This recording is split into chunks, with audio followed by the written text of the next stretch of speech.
Hey there, welcome to my channel. My name is Mimi and I'm a violinist.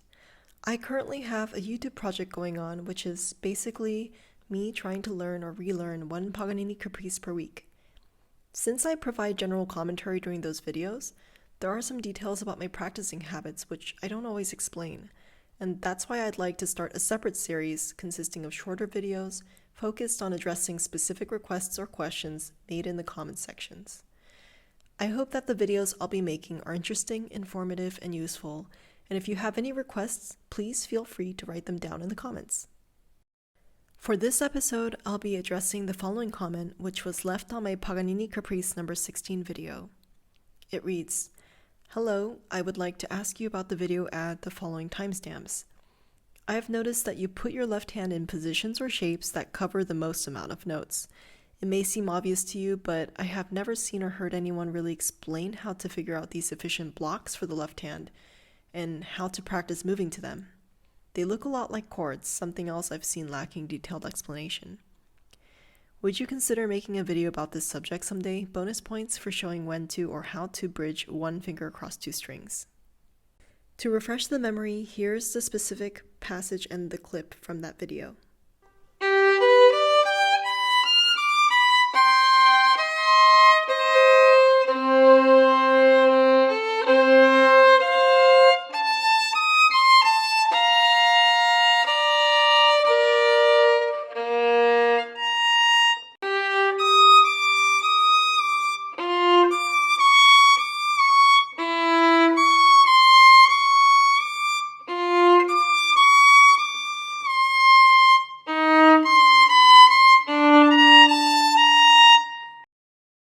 Going back to the comments, I'd like to address what the efficient blocks are. They are called intervals, which in music theory are the differences in pitch between two sounds. I like to think about them while playing as the distance between two notes. Chords, on the other hand, consist of three or more notes, so in this passage we're dealing mainly with intervals. How can you find intervals? Just take one note and the note right next to it and count the lines and spaces, including the note you start on, until you reach the second note.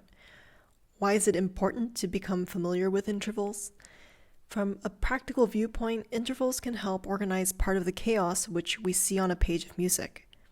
A page full of running 16th notes is much more difficult to tidy up and memorize compared to a page full of connections and groupings.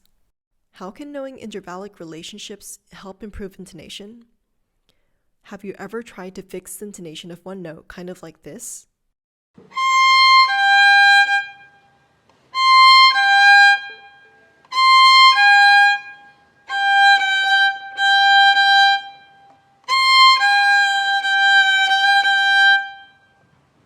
And then while revisiting it later, realizing that it's still out of tune? It's probably because while you were fixing it on its own, you were simply teaching yourself how to play that particular note in tune in an isolated scenario. However, the reality is that that note belongs to a passage, and it's most likely out of tune because your fingers don't know the exact distance from the note before to the note itself. It's kind of like saying you know where the post office is, but then not being able to actually get to the post office from home despite knowing the exact address, because you never actually tried going from home to the post office. Realistically speaking, there are many various locations from which you could be trying to find the post office, not just from home, perhaps the market, a school, a park, etc. These are all examples of learning to fix intonation with the idea that an out-of-tune note belongs to the note before it, and there are various distances depending on the notes which one has to practice to learn and memorize. Each distance has an identity as an interval, and getting to know the different intervals really well allows the hand to memorize the distances based on what they are. A major third feels bigger than a minor third, a perfect fourth feels different from a perfect fifth, an octave feels a certain way, and so on. When you look at a challenging passage with the habit of searching for intervals, your fingers will more often than not automatically remember the spacing better over time. This can massively speed up intonation work and raise the consistency and quality of the work you put in. It can also improve sight reading because you'll start to read in groups rather than chasing after single notes. Some intervals are on the same string and can't be practiced as double stops, while others are simply too far apart to stretch to. For the notes which are too far apart, you can practice shifting between them slowly with an audible shift in a ternary meter which has a nice waltz feeling to it. For example, half note slurred to a quarter note.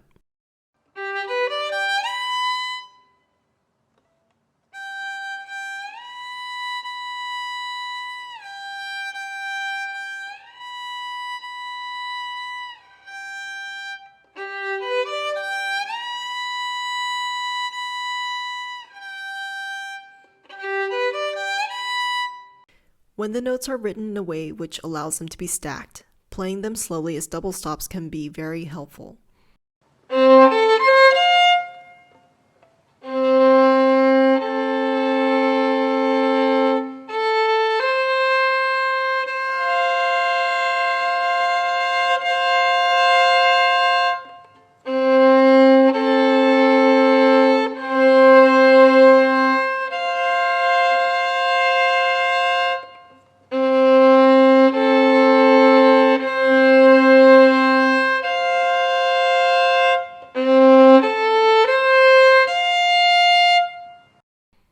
When the intervals don't require a shift or stretch and are on the same string, simply trying to memorize the location of the second note in relation to the first can be enough.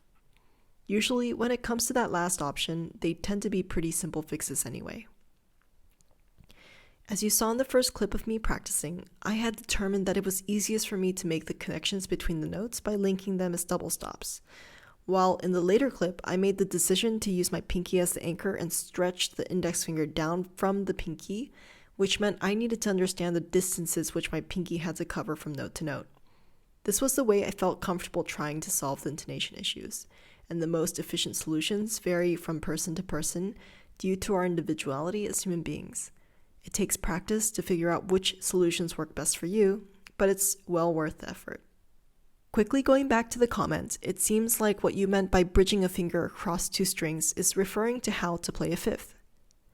Playing fifths in tune can be difficult to pin down at first, but my best advice is to experiment and find the positioning of the hand combined with various finger angles. Since we all have differently shaped hands and fingers, what works best for one person might not work for another. Also, you have to keep in mind that playing a fifth with each of the different fingers could require slightly different positioning. Although my answer may be less than satisfactory, I happen to know an absolutely amazing musician, Royal Academy of Music professor Rodney Friend, who is a lovely human being and a complete champion of the fifths. I advise you to watch the video called RAM Masterclasses Violin and Fifths on YouTube, in which he explains the technique of playing fifths and also elaborates on violin technique in general. He also wrote a book called The Violin and Fifths, which is available as an ebook. I'll put the links in the description box below. In conclusion, when confronted with intonation problems, determine first if the out-of-tune note is too sharp or too flat. Then try looking to the note before the problem note. Assess what interval it is and which type of method you should use to best familiarize yourself with the distance depending on how the notes are positioned. If you aren't used to this, it'll initially feel more time-consuming to identify the intervals than to simply fiddle around and try to fix the problem just by ear. But I can assure you that once you've gotten comfortable with identifying intervals, there are so many positive benefits which can contribute to becoming a more well-rounded, efficient, and consistent musician. Besides these tips, my ultimate tip would be to regularly practice scales and arpeggios with intention to get to know and maintain the connection with the fingerboard and the notes. Good intonation really starts from the simple yet tremendously helpful routine. I hope this was helpful, and if you like this video, please consider checking out my other videos. Like and subscribe for more content. Happy practicing!